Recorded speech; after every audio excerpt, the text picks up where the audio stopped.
Welcome to Truth and Transcendence. You can find all our other episodes on truthandtranscendence.com and in all the usual places. So today I'm delighted to welcome Kanika Vasudeva, whose name I was trying not to mispronounce there, who's here to talk about something really interesting that came up in the pre-call, which was about longingness to be the real me. And I don't know about you, but that's been a theme for me in my life, and I think has for an awful lot of people I talk to. And this blends in beautifully with what Kanika actually offers to her clients. What she does is she helps conscious coaches achieve high income in less than 6 months, which is quick, especially if you're starting a business. Her work blends energy work and strategic clarity so that clients can grow profitable businesses without overworking and without pushy sales. And of course, a lot of her work now is with people who are growing their business further and scaling up from there. So you can find Kanika at artoflifecenter.com, and center is CENTER. And Kanika, thank you so much for coming on the show. Thank you so much, Catherine, for having me here. I look forward to it. Excellent. So we were talking about this longingness to be the real me, which was your expression, wasn't it? If we kind of go back, if you cast your mind back, can you remember the first time you felt this longingness to be the real you in your body and in your spirit? Yeah, for sure. I'll go back to the time when I was in my mid-30s, and on this outside, I looked good. If you saw my Facebook profile, if you looked on LinkedIn, as I suppose with a lot of people that you would see on social media, it looked really good on the outside. And life was good. I was having holidays. I was seemingly happily married. I had a young kid. Everything seemed to be going really well. I wasn't happy. And I did not even know how to put a finger on it because I reached out to all my friends and I generally asked them, like, what is going on with your life? And there seemed to be this common understanding that you grow older and you get more disconnected with life. I suppose at that point in time, I was also interacting more with people who were on that same vibration as I was. I knew my life had to change. To give you a picture, I've been an engineer, an MBA. I've been a highly ambitious person, worked with lots of business companies on their most important projects. So very ambitious, very driven, very successful on the outside. And I've always done the so-called things that are supposed to be successful in society.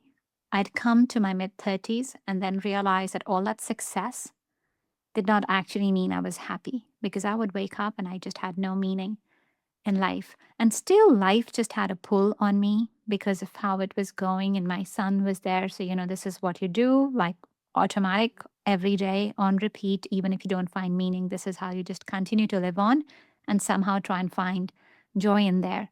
What changed the story for me was I was pregnant at the time. And one day I woke up, I had lost my daughter. I lost her when she was 31 weeks old. I had to give birth to a stillborn. That's a shocking, surreal process because earlier, before that, I could run away from the pain. I could be in denial. I could get busy. I could distract myself. There were so many ways of escaping it. This wasn't something I could escape. And the paradox of the situation then was that I was grieving the loss of one child. I had another son. He was 2 years old at the time. And a 2-year-old child, they're a pocket full of energy. They're running around all the time, but they are just so much in love with life. So my contrast every single day and every single moment was how much I did not like life. And I was caring, watching someone who was just so infused with life. Like water was exciting, crinkled paper was exciting, everything was exciting. So I'd look at him and wonder what happened, because I would have been at that situation. And how come from there I came here where I just didn't want to live anymore? So that's how I started on my own journey of introspection. And what I figured out was that in my whole chase of the outside goals and people pleasing, I had actually invalidated myself. Happiness does not happen with money or with titles or anything else unless you're internally are fulfilling your soul, your purpose. Happiness doesn't happen. So now the metrics shifted for success. Now the metric is more, how do I create meaning? How do I live in a way that gives me more presence, more connection, rather than just ticking a box? Yeah. Wow, what an intense experience that must have all been for you at that time. I mean, at 31 weeks, that's probably almost the worst it could be, isn't it? Because you're almost there, and then suddenly, and then your body is still big, I imagine, for Yeah, a little while after that as well, and so you can't just ignore it. It's everything happens. We had the nursery prepared. I had to give away the bassinet and everything because we were preparing for her arrival. I was big, as you say. And even the body, once you deliver the baby, it remembers, like the body is doing its job. So the milk comes out as well. Then I had to put on medications to stop the milk from coming. So it's just a very different experience. But I think the contrast, the pain, and the physicalness, I needed that to be able to grieve and to be able to move through how much I needed to shift inside myself. Because as I worked through it, then I could see, well, none of this, what I'd wanted, was real. Why was I not happy? Because none of that was what I wanted. And today, for me, that's the joy. Like when I help someone, when I help a business owner actually have a profitable business, like they get their first client or they're selling more, that's the real win for me. Yes, money happens for me as a side product. And that's what I always tell all my clients. The more passionate you are about business, the more you drive towards it for the meaning, the service, the impact that you're going to bring, money will happen as a side product. Think of, the famous celebrities, think of anybody who's been really successful. They haven't always chased the money. Money is the side thing. It comes as a byproduct of you living in your alignment. I think we can all understand that idea. But it's one thing understanding it, and it's another thing actually believing it. Or, so where you are now, you've gone through a transformation in your life.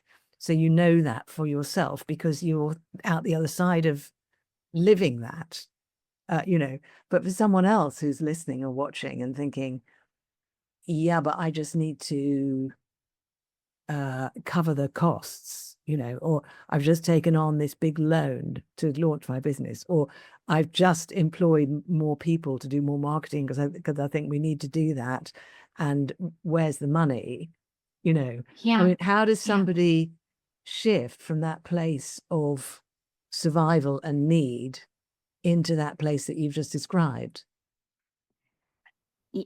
Excellent question. So let me just take a minute and talk to you about money, just the frequency of money. How did money actually come into existence? Once upon a time, there must have been people who decided, well, you're giving me a service or a product, whether that was wheat, whether that was grains, horses, whatever. They said, well, it's going to be exchanged and we're going to call this money. And it was a frequency of exchange. It is a frequency of exchange. So money by itself is just a frequency of exchange. Now, when we want to grow, and we'll all raise our hands and we'll say, yes, we want to grow. We want to grow in our business. Absolutely. When we grow outside our zone of comfort. That is growth. Because if you were comfortable, you are in the same spot. Growth is uncomfortable. So when you're spending money and what we see as the trigger with money that, oh, I'm feeling the lack. I've got to pay this money. I've got to do this mortgage. Yes. But to grow, you're going to be outside your comfort zone. Rather than seeing that as money, see that that's your frequency of change. How ready are you for your next level? I've worked with so many clients over and over again. Money shifts when you shift your own internal frequency. When you feel ready for it, then you call in that bigger shift. And money exchange is literally that exchange to help you get to that next level. So do you So mean in the big, so are you saying then that if somebody is in that place where more money seems to be going out than, and they're scared and how they're going to balance that they should change their perception of what that money going out actually means? yes, yes, and more to it. So when I'm working with coaches or business owners who are just starting out, a whole lot of work that I do with them is just a whole identity shift, because we are all impacted by imprints of us. If I was to give an example, think of your phone, and maybe let's say iPhone today, but let's say if you had to go back and you had to really work with an older version of iPhone, it just wouldn't have the same camera, it just wouldn't have the same things. What happens is, as human beings, we are souls incarnate in bodies. As human beings, we've taken a body on and we've come here. Our soul itself is infinite. It's come into a body. The body has an imprint. We chose it for whatever reason, but that body has some inherent limits. And that's the difference between having your new iPhone and your old phone. So there are imprints that we are working with. Once we start clearing off those, so let's say you've upgraded from the older iPhone to the newer iPhone, things start operating differently. What do I mean by these imprints practically? I might have heard things such as, oh, money is so hard to make. And that is my imprint. Like, that's the belief that is made in me. It's a program that runs inside. So till the time I have rewired that, there is still this pattern that I'm operating out of, which says, oh, money is so hard to earn, so I have to work like that. And this is why we have to change our story with money. And typically for business owners, it's not just money, it's also your stories with money, your stories with clients as well. How many clients do you want to have? Do you feel like you can trust people? Do you feel like you cannot trust people? Do you feel like people come out and attack you? All those things, you need to clear out all of those. Feel okay with that. Feel okay showing up. Feel okay being seen at a much bigger level. And that's where the money shift starts happening. Because money, remember, is the frequency of growth, is how much growth have you allowed, really. Yes, that's interesting as well. So that's a very different way of looking at it from saying, what can I trade for money? Because that's another way. You can say, right, I can get money by trading. What can I sell? How can I sell my time? But if instead you're saying that the money coming in is an expression of me having grown, that's a completely different perspective, isn't it? And I can see Exactly. is this how it links back to the longingness to be the real me aspect? That thing of, are you kind of hinting at people being the real them, and that feeds into this?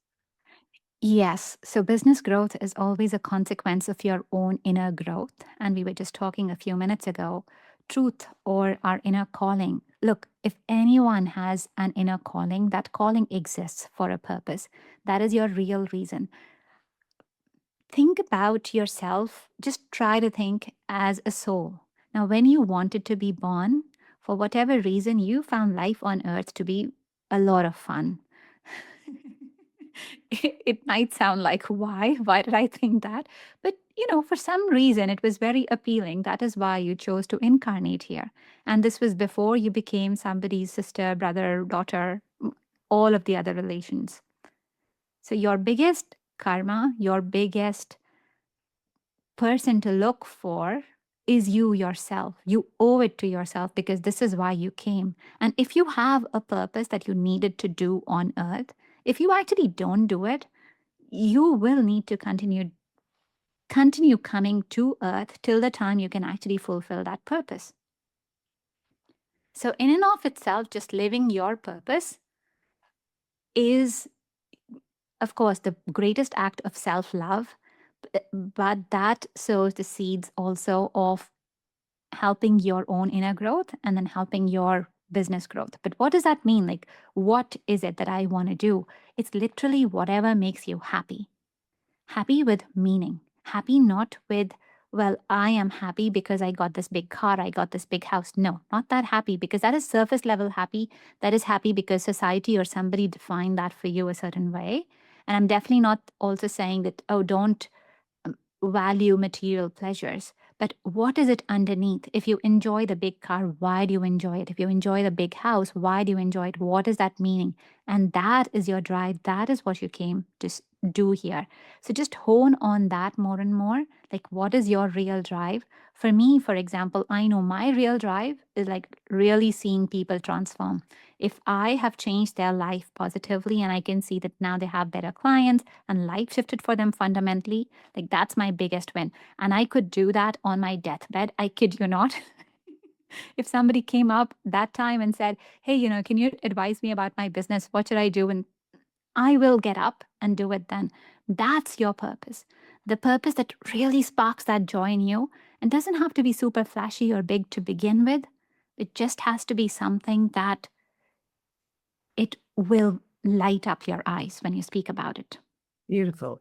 So you have, in quite an astonishing way, bounced back from the loss of your daughter. I mean, a lot of people would have been crushed by that and would have decided that, life is bad.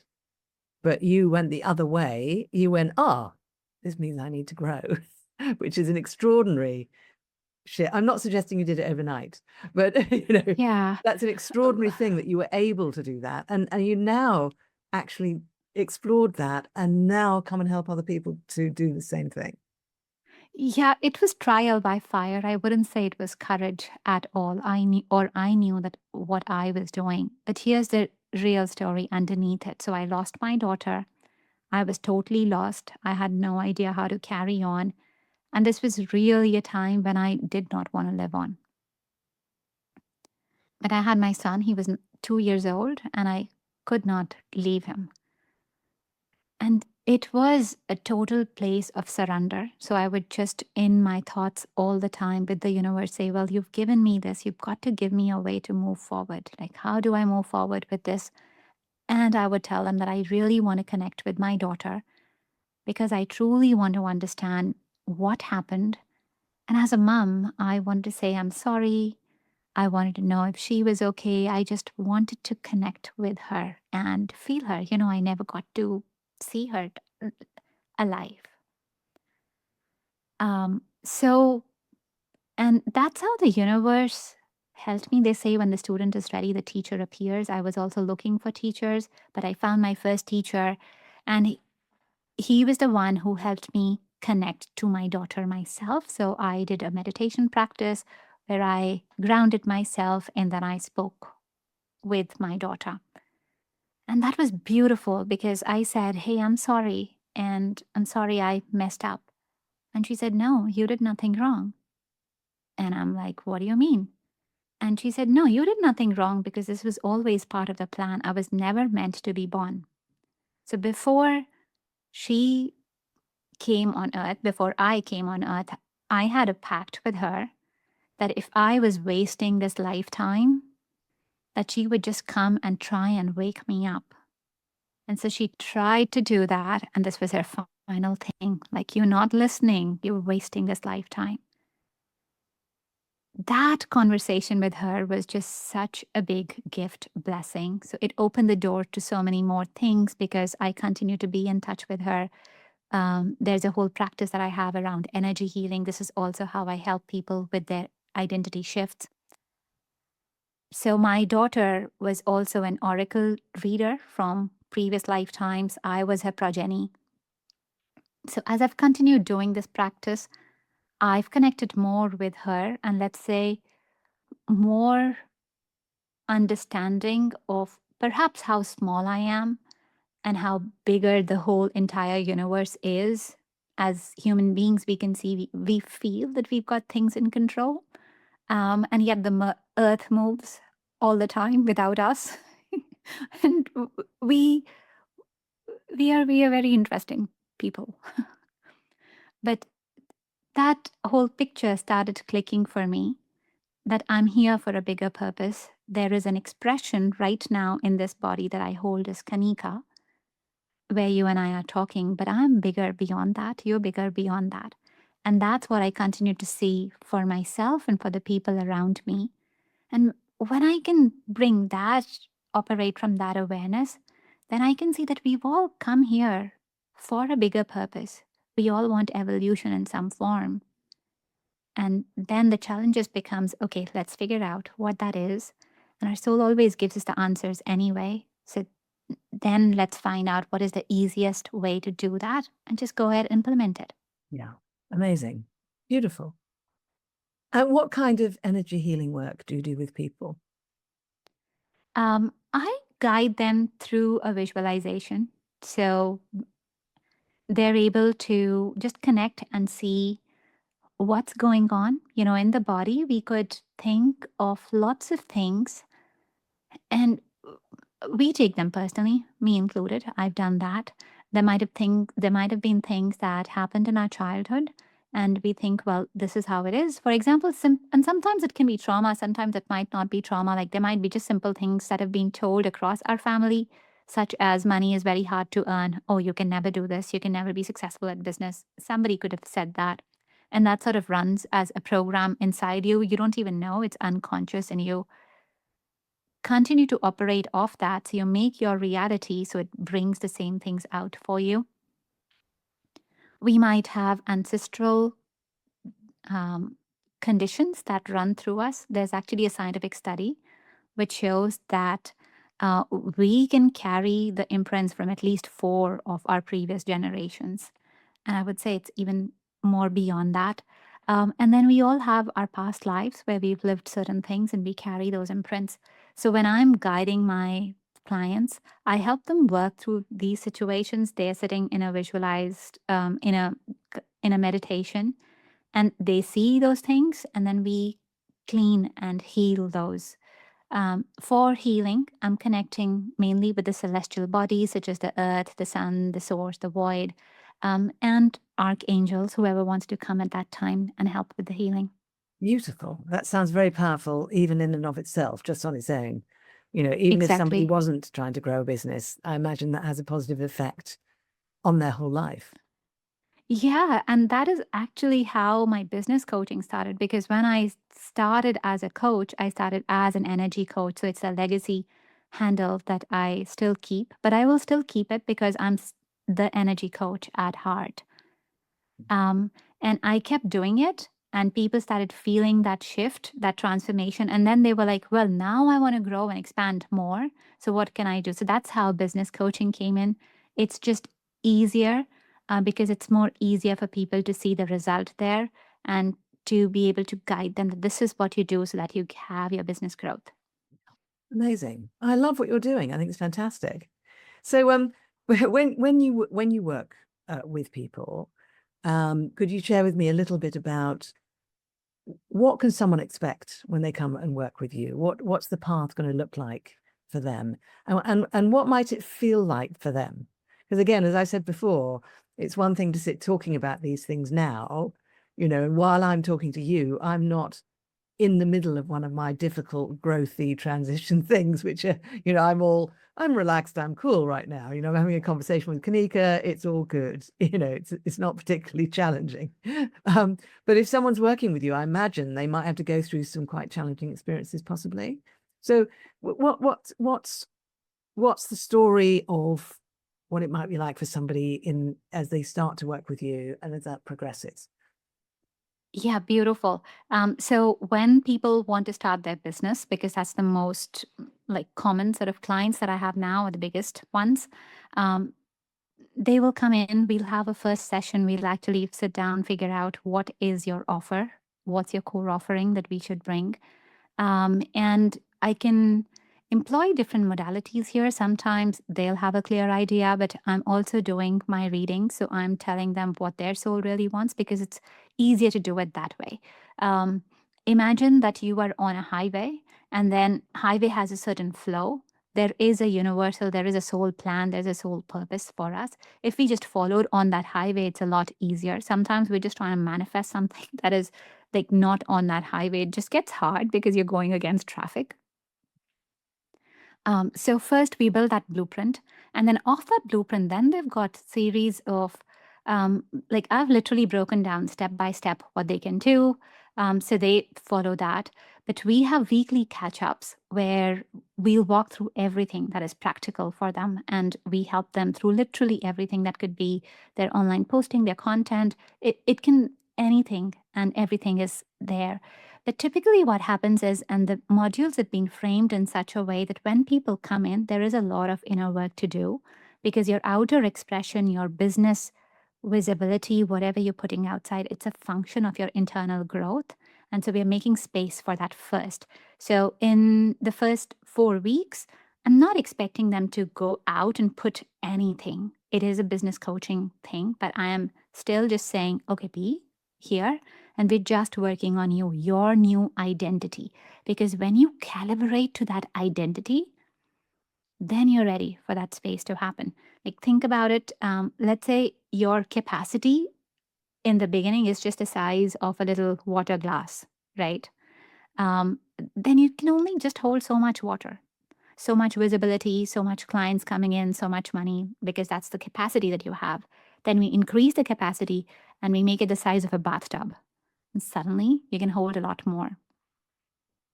So we work through that identity shift first, and then we start working through the strategy elements. And what people usually find is it takes them on a nice journey. Like they'll say, oh, I was not ready to charge this price. I couldn't understand this price, even charging price, is a function of your own worth. How much do you think you're worth? It is the frequency of exchange, both ways. So initially, my clients will have, like, I've worked with clients who've had trouble selling $111 offer because people said that was too expensive. And this is when they were giving even way more. Like, it was a full membership with so many things underneath there. Like, it would be a no-brainer if somebody understood the value, and they could still not sell that. And then they've increased their capacity and hence their attractiveness so much that they've just gone out, had a haircut, and they've got a client who signed for $5,000. And that is because they've increased their capacity, they've increased their self-worth, they've also increased the transformation now that they can provide to someone else. Because when I grow as a business owner, when you work with me, it is also how much transformation I can bring for you. Yeah. That's what that money is about. Yes. So you and your clients are actually helping each other with your respective missions in this life. And they are then helping their clients with their missions, who are also helping them with their missions. So that sounds extremely reciprocal to me. Yeah, yeah. And I think this is why I love this. This is why it's so drawn to me. You know, it's funny you say that. My name is Kanika. It's an Indian name. And I never liked it growing up. Kanika comes from Kanak. Kanak is, well, it's a grain of wheat. But it's also, when I asked my mom to explain it, she said, well, it's a small part of something big. And I did not like it growing up as a child. I said, what do you mean, small part? Like, who wants to be small? But now I understand I'm the small ripple that creates the big ripples. Now I love my name. Fantastic. That's so great. It sounds really, really good what you're doing. And of course, a lot of the people you're working with are also helping other people, aren't they? And trying to assist other people with their own growth or their own success. Something I've noticed with this show, there seem to be, in terms of people listening to it, it seems to attract people who want to be helpful, you know, people who are being helpful or who are maybe leaders or teachers, parents, etc. And so some of the people listening to us now are in that same mode of service. Is there some, would you like to take a moment? Do you have something you would like to say, some message you'd like to give to those sorts of people who may be listening and watching now? Yeah, absolutely. I think for your podcast, you're attracting these people because that's the vibration you are operating at. Sometimes we look at our world outside and we go, oh, well, I'm not getting this sort of client. I'm not able to do this. I cannot afford this payment. And, all of that might be true. You can still act from a place of abundance. So let's say that you have a bill to pay, and I have done this when I have really struggled. Um, I wouldn't go into details, but there was a time, long time ago, when I had outstanding bills to pay and I really did not have money coming in. Still, whatever money I could do, I'd agreed that, okay, we'll do these part payments. And every time I would do the part payment, I would say, I bless you. I bless you. I bless you. It's the frequency with which you send out stuff as well. So notice your frequency for literally everything, even the stuff where you feel I can't control it. I don't like this. Because there is a difference in the way how perhaps humans judge everything. And let's say how the soul measures everything. We often hear, oh, the soul does not think something is good or bad. And body obviously feels something is good or bad. But here's the difference, right? When the soul comes in, it just thinks, okay, this is what I want to learn about. Maybe it wants to learn about love. So then it wants to actually learn about love. Like it's doing a research on love. It is doing a research on what works with love, on what doesn't work with love. So it's actually even researching heartaches. Does not make sense in the physical experience, but the soul loves that because it's an experience. But now you've got your soul that is doing this. It just wants to research. It's like, okay, how do I cover all the facets? And it's just a child playing in every sphere of that lesson without judgment. So it does not mind. And in a body, you want to not have the so called negative or the lower frequency experiences. So, how do you shift it? How do, that would point back to, okay, how does the soul then move on? So let's say heartache. How does it move on from heartache? When does the soul stop playing with heartache?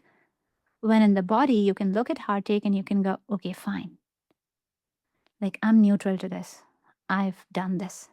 It's okay. So it's just the process of getting okay. It does not mean that somebody else did something and that's okay with you. But where you go, well, this is fine. This is who I am. You can hold that neutrality in you. So if it comes back to money, when you can just tell yourself, it is okay. I am fine. I am safe. I will have money, even when you feel like you cannot have it. But when you can go into that place and go, I'm safe. I will be held because I have been held all these times. You can write that down for yourself. You can put that new story in there, then the soul just walks away from that lesson and goes, okay, fine, I've done the scarcity. Now I can actually move on to abundance. And so you train yourself by saying all those things again. And you go, okay, I bless you. This is where I have more money. You could literally look at your pantry and go, I have so many things to eat. I have so many things in my house. But instead of noticing and living in scarcity, live in abundance. Wonderful advice, really wonderful. And as you were talking, I could feel all sorts of, like counters dropping in my head. Oh, yeah, that's interesting. That affects that. That affects that. I love the thing of when you pay out money, you say, I bless you. Yeah. And I thought, God, that is so easy. Yeah, because Well, you have to do it anyway, right? yeah. Like just get over that feeling and judgment because you will work through yourself. Like it's a hard thing to say, hey, I bless you when you don't have enough money. Yeah. But as you say that, you're also saying that to money. You're bringing that frequency back that, oh, I bless you. I like you, money. So it's very much internal calibration. Outer calibration follows internal calibration. Amazing. Beautiful. So if somebody would like to think about working with you, let's just remind them of your website, which is artoflifecenter.com. And center is CENTER. What's the process whereby someone can investigate possibly working with you and then possibly engage? Oh, yeah, please reach out to me at the website. Tell me what's going on in your life. You will find a link to book a call with me there, so we can do that. Or otherwise, you can also find me on my handles. I am at Kanika Energy Coach, Kanika, Kanika Energy Coach. And you can find me on LinkedIn, you can find me on YouTube. And then just send me a message and we'll chat from there. Beautiful. Thank you. And of course, people can listen to this episode again or watch this episode again, because I think quite a few of the things you've spoken about, Kanika, are things that could be reflected on multiple times. You know, you've summarized for us wisdom that you've gained over a number of years through your own investigation and your own practice. So I do feel listeners and watchers, please do give yourself the opportunity to tune into this episode again and pick up the other nuggets that are present. You know, even just by taking what you, Kanika, have said today, somebody can begin the process of That's the transformation intention. and Yes. liberation. So we have, as often happens, talked about quite a lot of interesting things today. It's been absolutely fascinating. I've really, really enjoyed it. It's been really, I found it very refreshing listening to you. And it hasn't felt like you're saying, oh, it's going to be really hard. You've got to grow your comfort zone. You're going to suffer. It feels more like you're saying, no, there is a way. You can look at it this way. You can explore it this way. You can free yourself up and expand. And it feels light, but not light, but important at the same time. So I very much enjoy that vibration. Has there been for you a favorite part of our conversation today? Oh, I think I've loved all of it. But I think, especially also, I loved your summation, because in that you said that I gave people the idea that business growth can be easy, it doesn't have to be hard. And I love that that's what you took away, because that is what I want to tell people in the world as well. And by the way, by easy, I don't mean that it is a bed of roses, like everything is just going to be flowery. But think of business growth more as the process of growing yourself. And isn't that the best gift you could give to yourself? So, in that, allow yourself to just grow and grow again. If I give it tangible examples, it is, if you want to be a coach or a service business provider, like just see where are the parts where you are really holding yourself back and be more visible there. Like, don't wait to get ready. Step up, take the stage, and you will get ready. But it's allowing yourself to play, allowing yourself to vibrate, operate at that higher level. Do that, and the results will follow. Allow yourself to grow. Amazing. Beautiful. Thank you so much, Kanika. This has been an absolute pleasure. And thank you, everybody watching and listening. And like I said, do go and check out Kanika's website, which is artoflifecenter.com, CENTER. And that will be in the show notes, as well as the other handles that Kanika just mentioned as well. I invite you to check out the other episodes of truthandtranscendence.com. And if you enjoyed this conversation, then you might be interested, if you are looking for a coach, in having a look at my website and seeing if you'd like a taste of my expansive coaching to see if we might be a good fit. So come and work with Kanika, come and work with me, come and work with whoever you want, but do allow yourself to grow and have a fantastic week. And Kanika, thank you so much again for coming on the show. Thank you, Catherine. It's been amazing.